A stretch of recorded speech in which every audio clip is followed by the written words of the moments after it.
And any handouts or questions, or Heather usually sends you out the recording and the PowerPoint to this, and I have emotional coaching handout that goes with this, just for kicks. So here's our benefit. Of course, the ones of you that have this and others that can just access the webinars for free, anybody in the community. So go ahead and forward that to anybody that is having a parenting issue, or lots of issues on there, not just parenting, but so the free educational classes on the bottom there are just now on YouTube. So okay, so bullying, addressing these issues. This is what we're gonna do today. So we're gonna define it. We're gonna look at root issues and how to combat shame, because that's one of the root issues, and how understanding and belonging play into this. This is going to be more addressed to like the family, because that's where it usually happens way more than at school or in the workforce. We like to bully at home, and I'm going to explain that. That's in the root issues and the defense mechanisms, and a little bit of emotional coaching, because of course there's lots of emotion that goes into a kid coming home from school and saying, this kid made fun of me, and here's all my emotion with it, and here's all my doubt and my fears, and now I've got this negative cognition about myself because this kid told me that I was this. So there's lots of emotion behind it, and we want to coach that for sure. Sibling family needs. Yeah, there's lots of sibling rivalry going on and bullying right now. This is why I added a little bit of different to this, different siblings, different things about the family to this one, because we're seeing it, of course, with more people being home and homeschooled and doing virtual school. There is a lot more combative conflict going on. All of us are seeing it. Most of my families are experiencing it. So this is a need, right?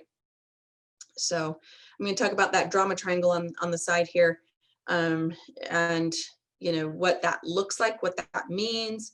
It's a famous model that I've used for a long time with couples and parenting, because we have to say, okay, if I'm going to persecute or rescue, then it keeps the victim in the victim role. So if I'm going to persecute, which is bullying, or I'm going to rescue my kid or rescue my spouse, it keeps the victim in the victim role. So that's what we're going to talk about. That's why that's over there. So tips for conflict.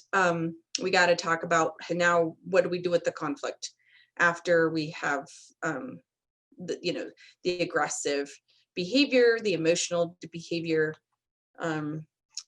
So here's this triangle. If you know me well, you know, and in the other PowerPoints, I have this all over the place most of the time. I have it in my office. I hand it out like it's candy. So it's one of my favorite things. And I've tweaked it a little bit, of course, because it's like, oh, we forgot, we got to add this or that. It's not drama, it's trauma. So it, you know, back in the 60s and, you know, later years, you know, when more of this has come out in this model, Catman has added different things to it and other people. But this is just the basic. It goes along with I'm Okay, You're Okay book from the 70s. And it also goes along with parenting, because I'm going to persecute or bully or rescue, or like I said, or you can coach and challenge the thriver. So it's not drama, it's trauma when we're persecuting or rescuing. It's very traumatic. So this is just a little handout. I can, I mean, it's, you know, there's a handout. This is just on the screen. There's a handout that just looks like this if you want the whole handout. But the basics is, here's how to coach and challenge. And here's the boundaries and listening and clear expectations and providing choices. So that's how you coach and challenge. So defining bullying is like unwanted aggressive behavior, number one. Observed power imbalance. So that's the biggest thing that we forget, is an older kid with a younger kid, with a teacher with a with their student, with the boss, with their employee, so power imbalance, and it's repetitive.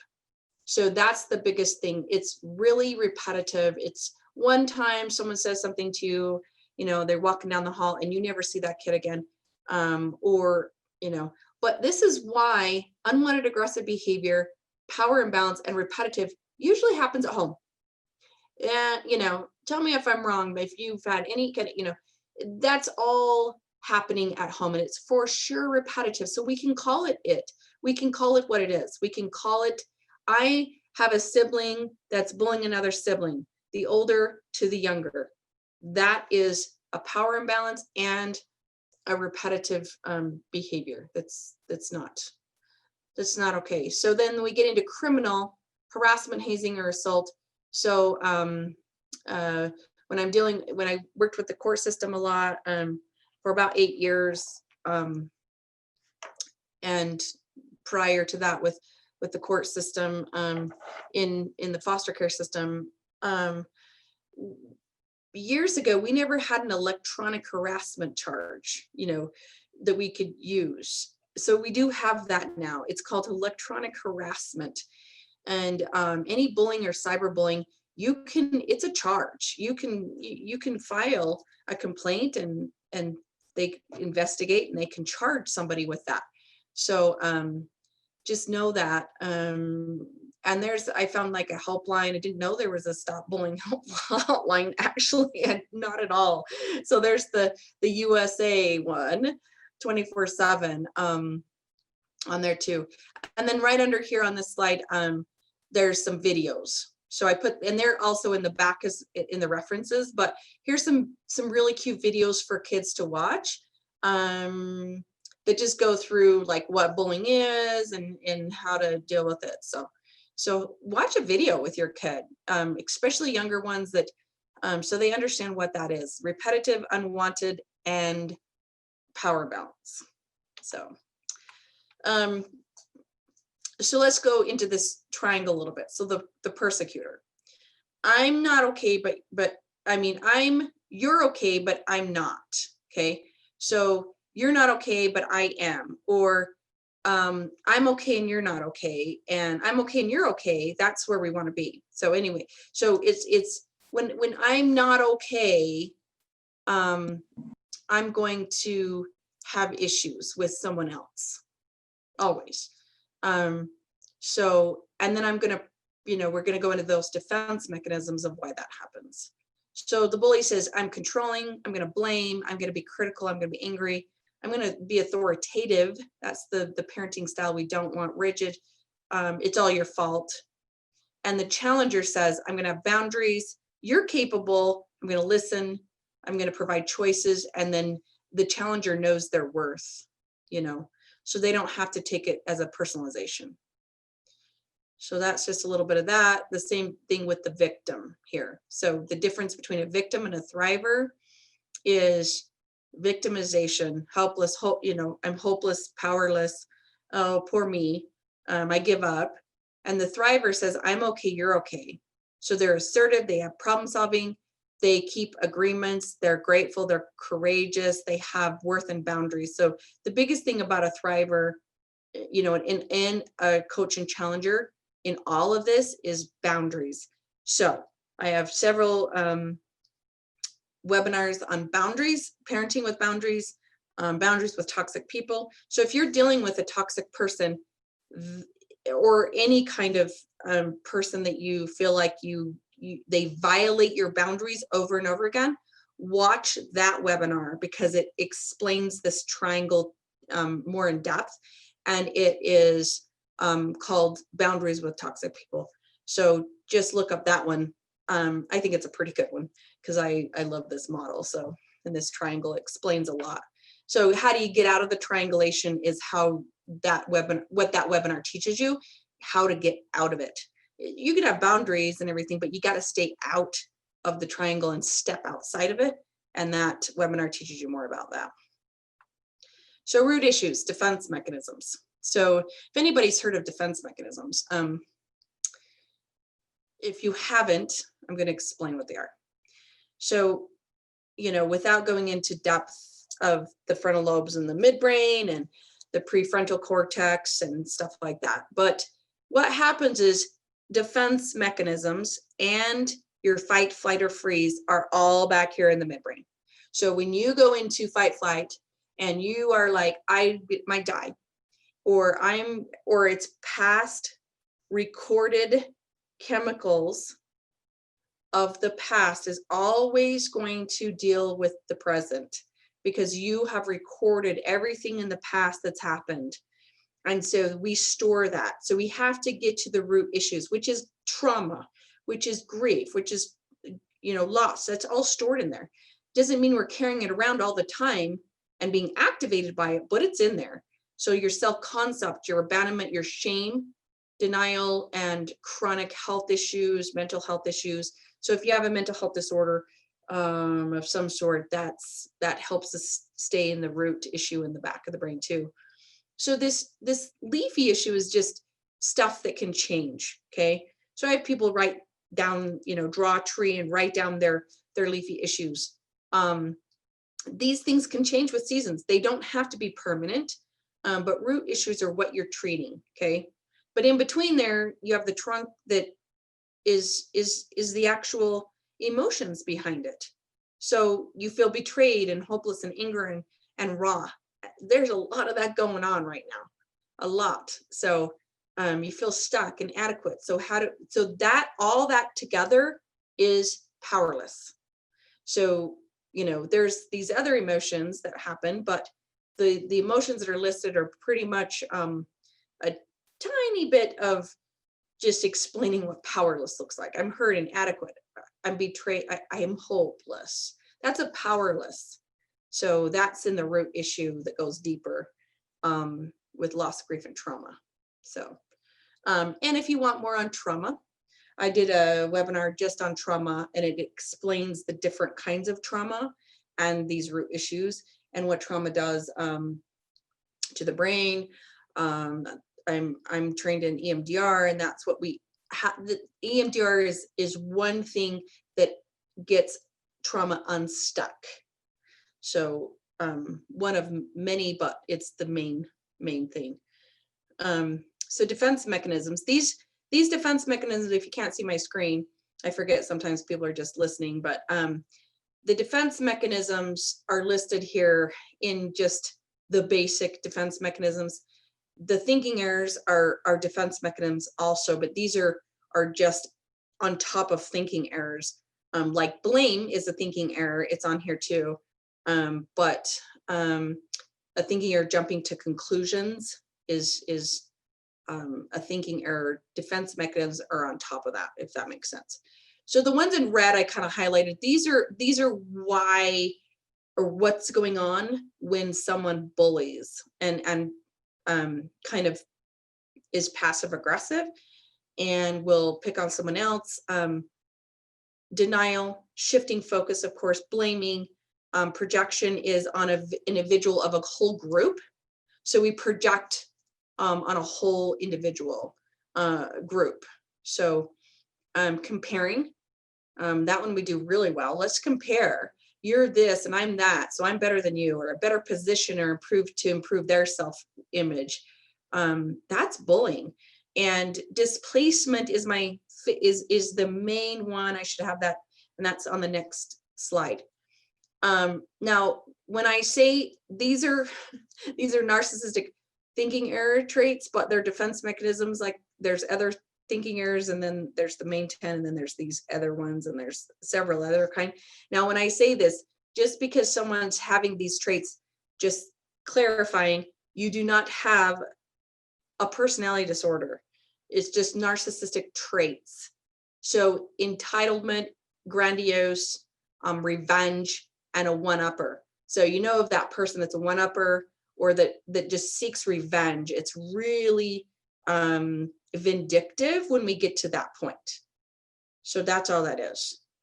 Grandiose, I feel like you're better than someone else, that they look up to you. Okay, so that's that power level, remember? So here's that, if we're bullying someone because I'm in power over you, or I'm higher in in the workforce, or, you know, at school, or I'm older than you, then that's what happens. So to focus on one, which is displacement.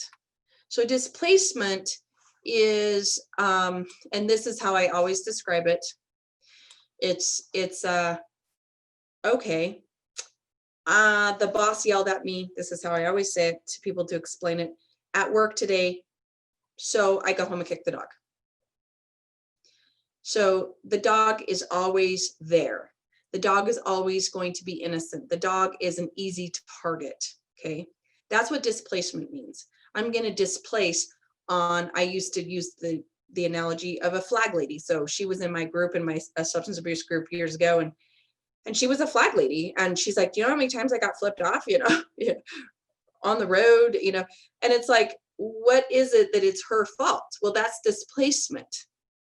So the unconscious, it sometimes happens in the unconscious, takes one emotion of an unusual hostile or anger and drops it onto another. So think about this. Siblings, our spouses, our partners, we take one hostile emotion and we drop it on another. We just drop it. So it's like you're drop kicking the dog, you know? It's like shifting displeasure, you know, too, from others. So that happens in a sibling group all the time. It's like, no, they're just sitting there watching TV and they're being calm, and so someone comes along and wants to take away their displeasure. They want to take away their pleasure, so they displeasure it in some way.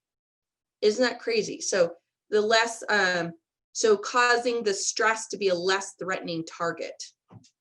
That makes sense. So it's punching down when we feel that someone else has the authority or power or equal standing has harmed us.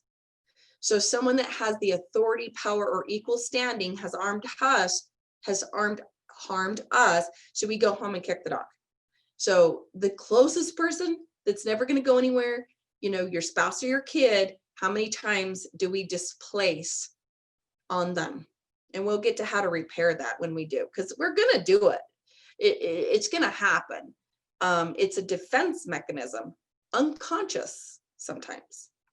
It occurs when we know what we want and how to react for various reasons, right? There's just all kinds of things going on. It doesn't matter. We don't know why people are, you know, mean to the flag lady, or this one kid in the family. Usually it's the middle child. Sorry, I'm a family certified educator, and I did a lot of family studies because that was my undergrad degree. And in the childhood stuff, it's so deep. And so here's birth order. I love it. And it's like, I always talk about birth order. I can pick out a kid if they're oldest, middle, or the lost child, the youngest. So it's like the middle kid is a scapegoat, and they are trained, and their role in the family is to be the scapegoat. And so they get picked on, they get blamed for things. And it's like, you know, that middle child actually in statistics turns out pretty dang good most of the time. Oh, I have a question on that. Yeah. Let's say that there's 3 kids, girl, boy, girl.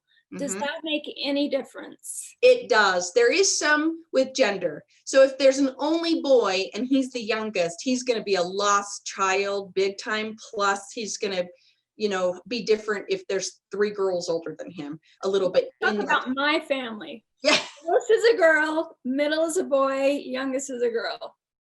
That one, when there's just 3 like that, and there's just different, it usually doesn't matter. The roles will stay the same. I have the funniest handout on that, you know, that just goes through all those pictures of, like, you know, here's the scapegoat, here's the, you know, and I'm not gonna be able to find it right now, but, you know, and here's what the lost child is feeling.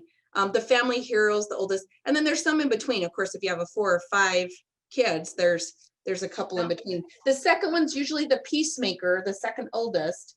There is where the family hero loses their family hero role, and so the second child will go into that role. Okay.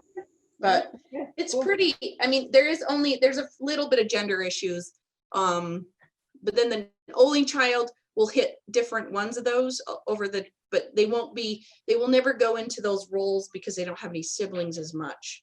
But yeah. Okay, thanks. Thank you. So often it's transference of action, as in being shouted at in the argument and turning that embarrassment, anger into shouting at your child. Example, who's happened to wander into with a, that happens to wander in with a question. So when your child comes in the middle of, right after you got off a heated argument with your sister, and you're like, what do you want? And so it's like immediate, just that, right? That happens all the time. We don't realize we're doing it because we're still in that defense mode, right? So that's where we have to take a break and say, wow. And then immediately when you realize that that's happened and you've displaced, that you need to repair. Displacement or displaced denial. So we displace denial, and we go into denial when we are in displacement. So we displace denial and go, wait, wait, this is not your fault. So you're in denial that it isn't the child or the person or the dog's fault, So this is the root. We're talking about a root issue here. We have to understand what this is because we have to recognize it. So when we're in it, we can pull ourselves out of it, is the point. So, and there is a YouTube video about changing on the bottom here. I was going to play a little bit of it, but then it's like I always hesitate and say, no, we're not going to play it, because then you can watch it on your own and we don't take up that time. But we have to get into a different mindset is what that's about. And we do have to understand what our growth mindset is and what our fixed mindset is. And that's a whole other, I'll do another whole webinar next year on that. What's the title of the video? I don't even know.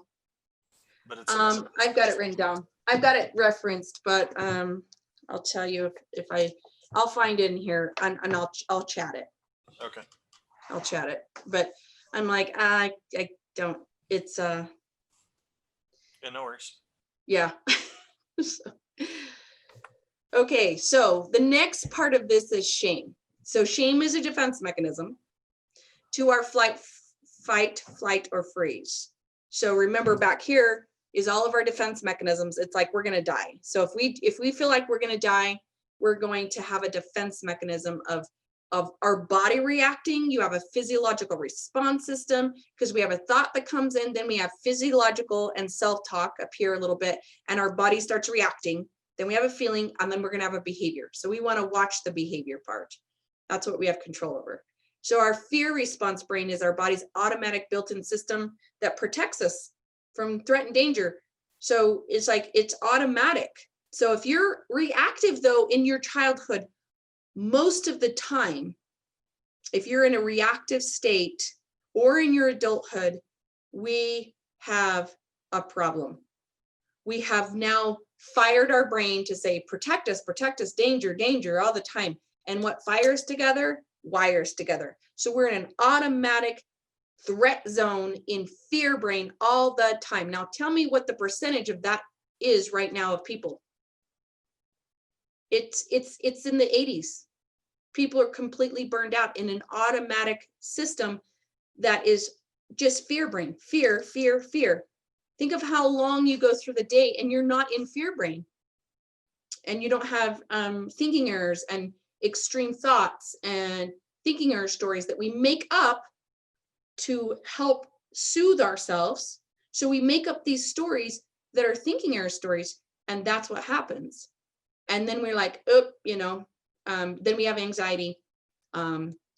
We don't sleep, and then we go into burnout. So 85% of men interviewed at the shame research recall a school incident being shamed as a child. So one way or the other, that's bullying. So if you're shamed as a child from a teacher, from someone else, but at a school experience, and that's Brene Brown's research, and 50% of participants experience shame in their faith history, found resilience and healing through spirituality. So they've had some faith experiences of history of being shamed also. So that's a little bit of that. And this is what grows shame. This is what will feed it. You water shame, it's going to grow. If you kill it, I mean, I am a shame killing researcher and therapist, and I live outside of shame. And we can't parent with shame. It doesn't work. We can't bully people into feeling like, and that's spelled wrong. There needs to be a Y in there. So lack of boundaries, number one. Lack of boundaries or holding them will grow shame. Super difficult, but secrecy and silence, that grows shame. Judgment, blame, criticizing, contempt is one of the four horsemen. Criticism and contempt is one of the four horsemen of Gottman. Those are bullying. They will grow shame. Worthlessness, I'm just not enough. Disconnect. Rescuing parenting. We talked about that in the trauma triangle. Trauma, that grows shame, because shame trauma is a real, I call it shame trauma. In the trauma workshop, you'll learn about shame trauma. So an attempt for kids or adults that have had an attempt of suicide, that's a shame trauma that, and if it's under 18, when it happens, anything 0 to 18 is developmental trauma. So those things go into shame, right? We don't want to tell anybody, oh, this is so shameful. We don't know what to do with, someone tried to overdose and they're in the hospital now. So that's very shameful, right? Not belonging. I don't feel cool. That's just part of braving the wilderness. That's Brene Brown's book of belonging and finding a place where you belong. And that's all these books are referenced in the back of this PowerPoint. The Gottman and the Brene Brown books. Perfectionism, lack of accepting the gray. That's just what that is. Perfectionism and pressure turn into powerless, turn into shame. So if I don't get straight A's, it is unbelievable. It's like that one, the YouTube video I talked about, she talks about that, of getting these straight A's and the perfectionism that comes with that. And straight A's are great, but what happens if you don't get straight A's? The gray, are you shamed? Do you shame yourself? So understanding belonging. Shame is, this is a Brene Brown quote, is intensely painful feeling or experience of believing that we are flawed and therefore unworthy of love and belonging.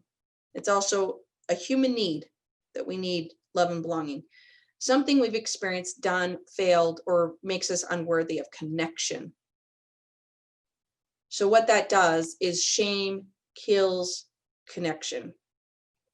So love and belonging is a human need, and understanding your own shame cycle is necessary. First, before you can understand and help your child understand their shame cycle. So this is my other quote by Carl Rogers. To my mind, empathy, which is empathizing with an emotion, is in itself a healing agent, because it releases and confirms, it brings even the most frightening person into the human race. If a person is understood, he or she belongs. So why I love habit 5 of Covey's 7 Habits of Highly Effective People is seek to understand first before you understood. If we did that across the board, we would not have bullying. We would not have shame, because here's understood first. Shame, I don't understand you, so I'm going to bully you. I'm going to make fun of you. And then that person feels like they don't belong and they're not understood.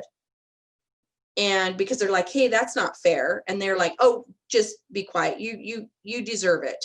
And then that person will not feel like they belong. And especially inside of a family, it's extremely damaging. It's very traumatic. So the most frightened person has to feel like they belong somewhere after they've moved up the hierarchy. So that's why we emotionally coach. So I had to put some of this in here, because we have to know what the steps are And I'm going to send out with the PowerPoint, I sent Heather the list of how to emotionally coach, and each one has a tip that goes with each step, with these steps. But I have a whole workshop, like I said, on just how to emotionally coach, and that's in there too. So if you want to go into that one, you can watch that one. But the handout just has, you know, just the steps of these emotional coaching 5 steps from Gottman's book, How to Raise an Emotionally Intelligent Child. So now this just has some statistics on it of family research, because what I started out talking about a little bit is what we've seen in therapy is a lot more bullying inside the family, because we're home and we're staying home, you know, and we're doing lots of online schooling, or even, you know, partial online and partial in-house, but a lot more people are home. And so who else do we have to project on? Honestly, siblings. So sibling bullying is defined as this: physiological abuse, nasty or hurtful things said; physical abuse, hitting, kicking, pushing, or emotional abuse. So let's stop there.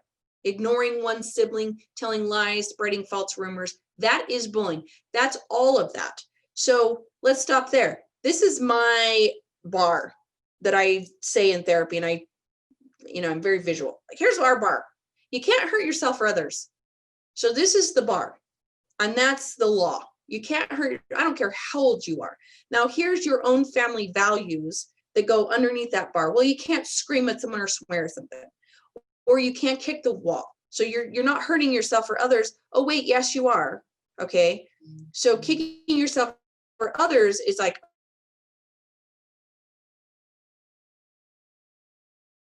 oh, kick the wall, or I'm gonna totally not be rescuing in that level, because that has to be just there.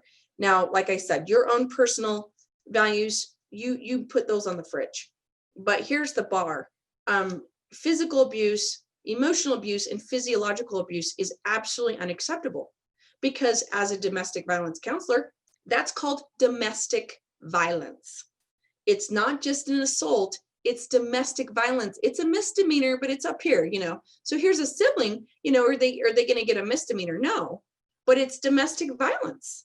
And when domestic violence happens between a spouse or a family or siblings or anyone, it changes the brain. I did a training this morning for an hour on EMDR and EMDR focused play therapy with kids.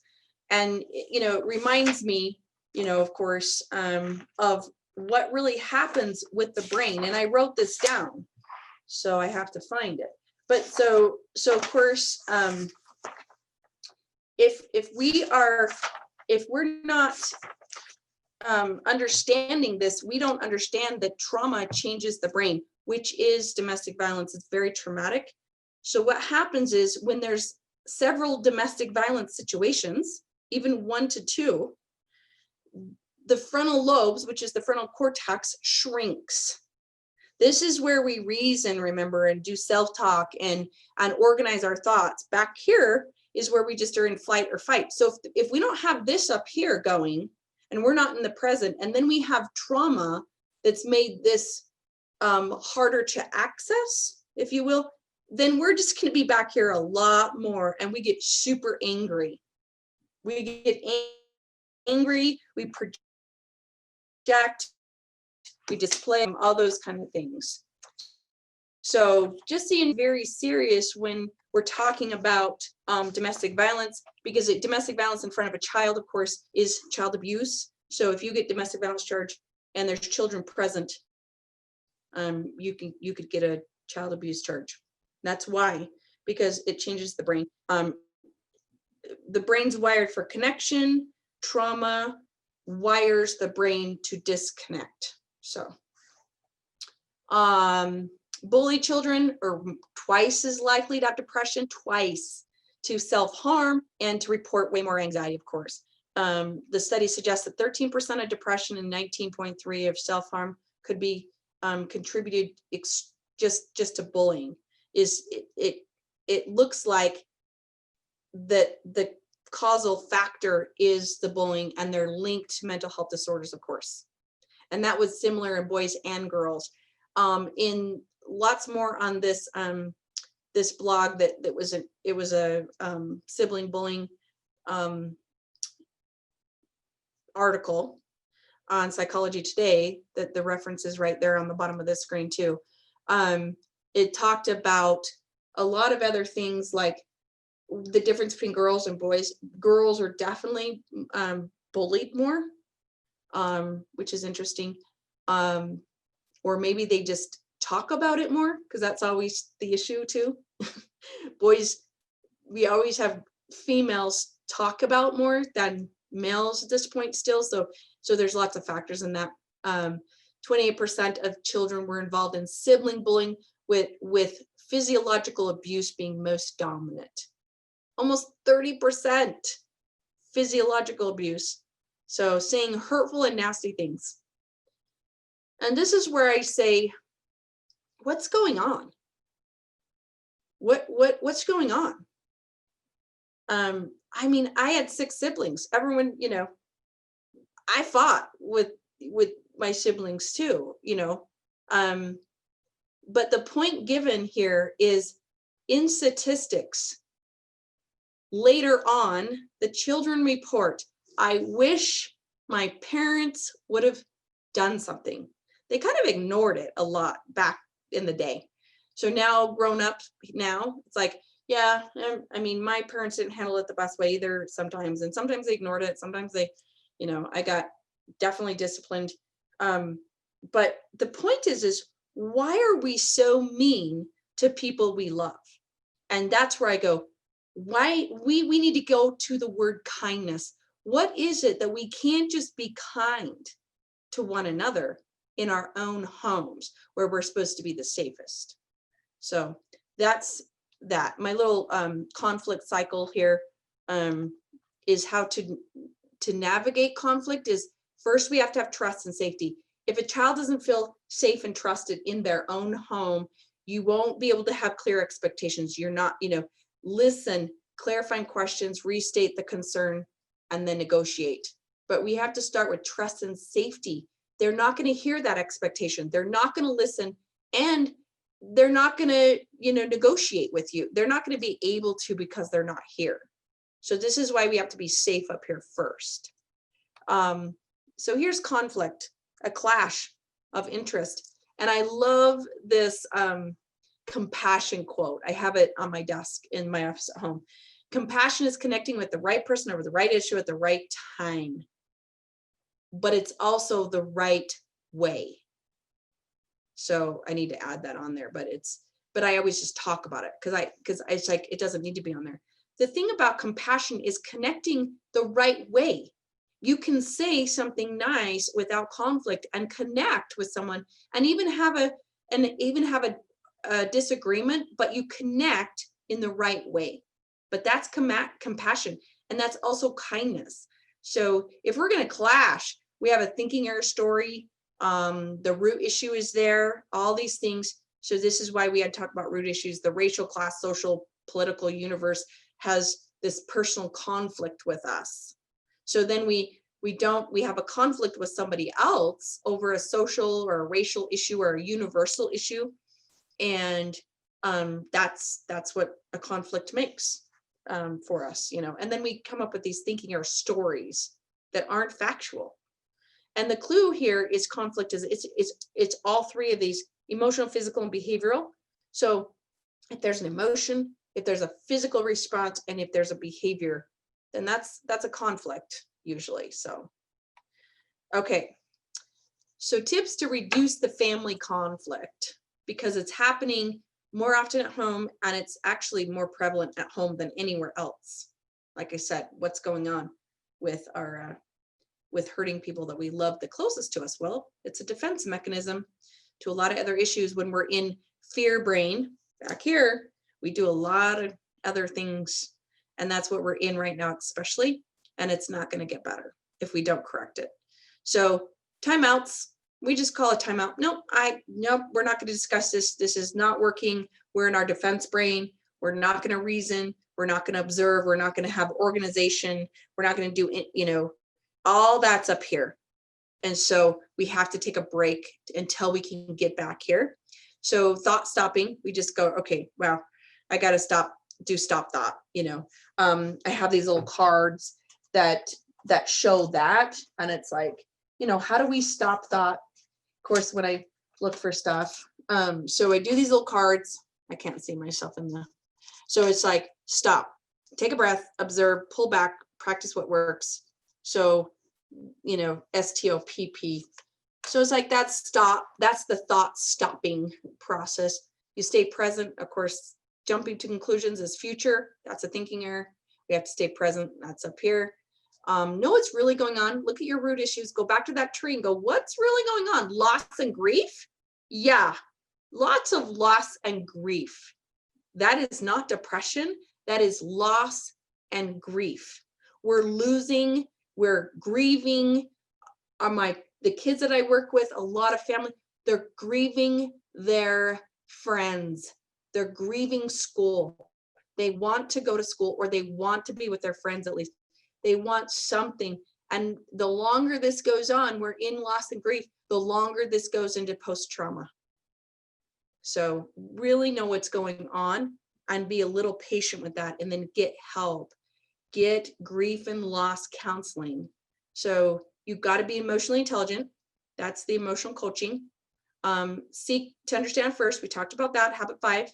Logic impact. That's just like that self-talk, the risks, win-win. If you need to make a business deal, instead of get out of conflict, we have to get out of the emotion sometimes, so just take a break. Let's make a business deal. You know what? If siblings are fighting, this is what the business deal is going to be like. So here's the references. I don't know, I've got that like that, but here's all the references here. So I want to have time for questions and to find that reference, but this YouTube video, I don't know what it's called. I can't remember. I'm going to click on it. But got it in my notes. But Hi, yeah. I'm Dr. Amy Killen. I have my own medical That practice, is, and I've been using Doodly now for a few. that's a commercial. So let's see. If Yeah, you're trying to show the video, they can't see it. I know. I'm going to just go to the power of believing. That's what it is. So I couldn't. So the power of believing, Carol Dweck. I can't ever say her name because they say it better.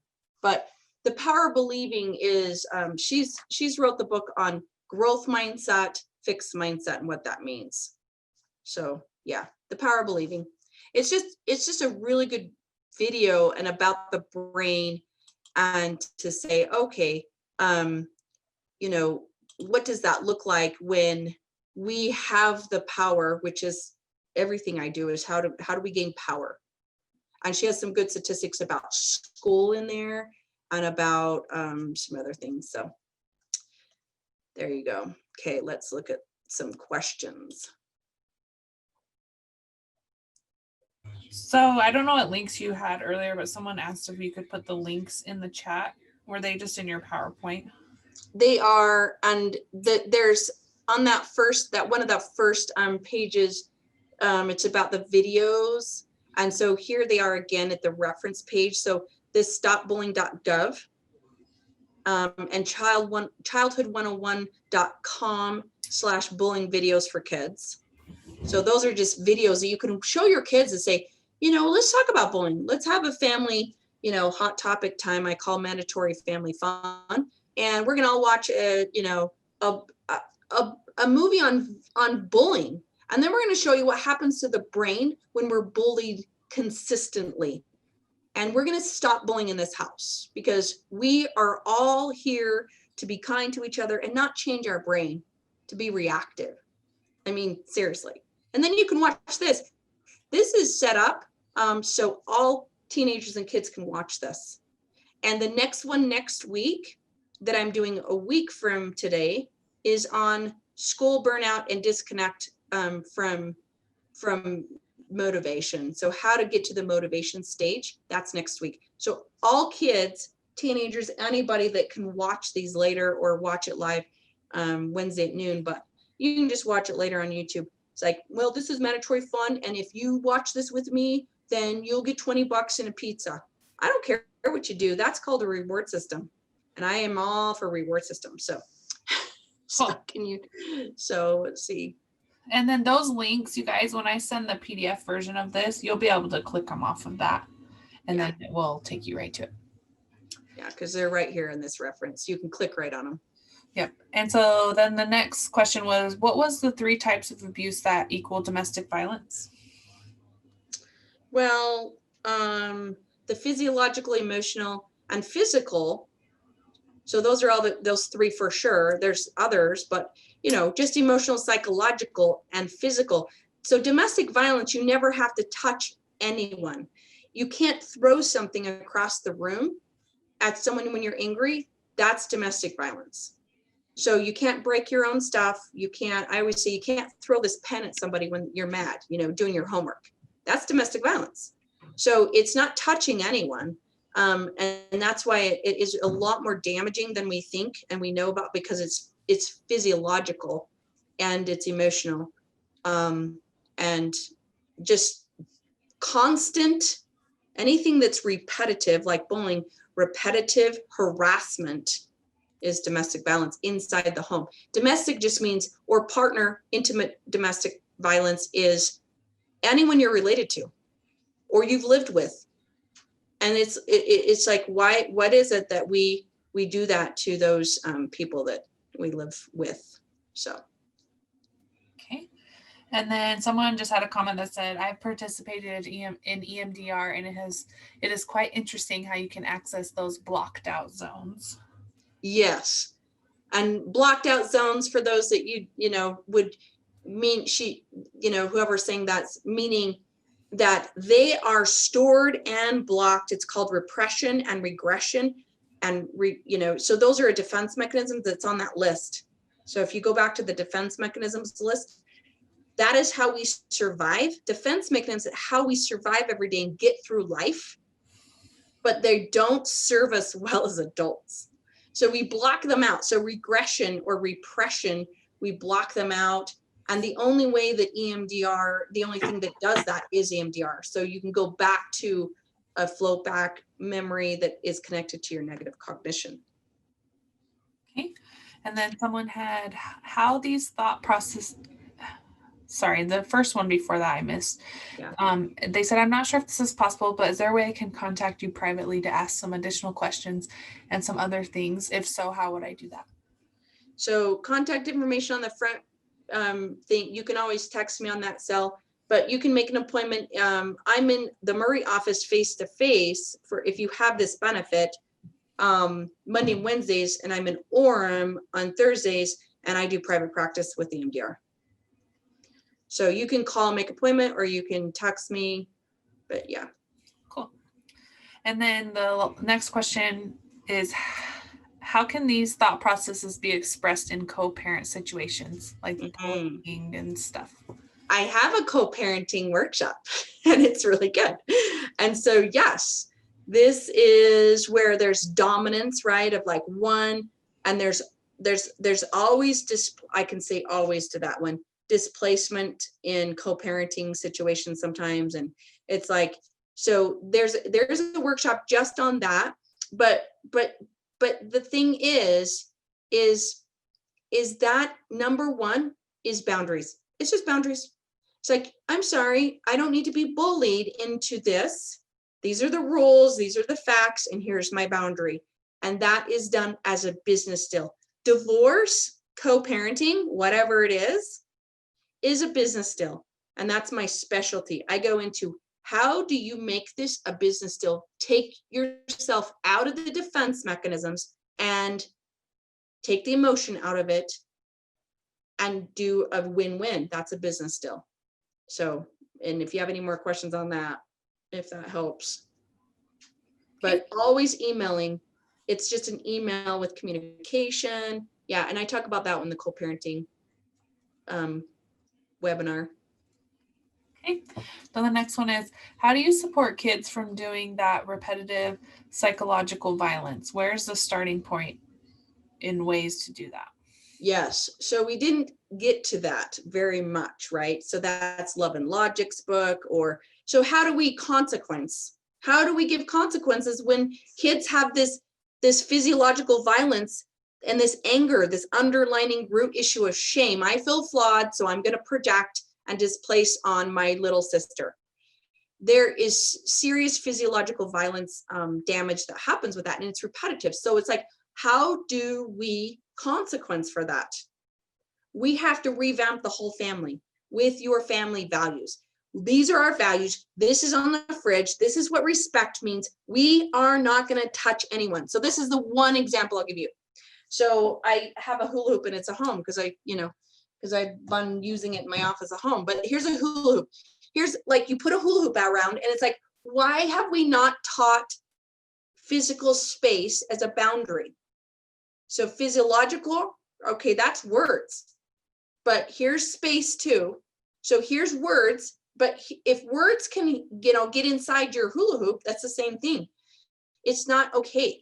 So it's like, okay, how do we keep words from someone shouting, you're an idiot, from the other room, or you're such a, and those are way more damaging in statistics than someone punching each other, right?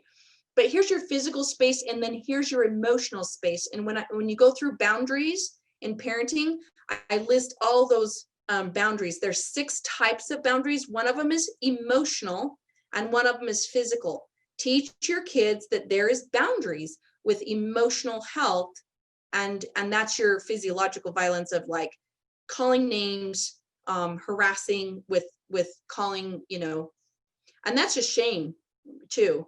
The kid is feeling very awful about themselves, so they displace on their sibling. But it's educating for number one about what this does to each other, and that it's not okay, because most kids, like I said, later on, especially in divorce situations, the kids who were interviewed just said, I wish my parents would have stopped the bullying between parents and kids. So starting point, education, I guess, just teaching them like, you know what, this is not okay. Okay. And then someone said, do you mean psychological? She may be saying physiological on accident. Oh, psychological. Did I say physiological? Yeah. Psychological. Yeah. Physiological, psychological. Yes. Psychological. So your words, right? So yeah. Okay, I don't see any other questions. So with that, I will get this recording uploaded and sent it out to you along with the PowerPoint. And I hope you guys have a great rest of your day. Yeah. Thanks.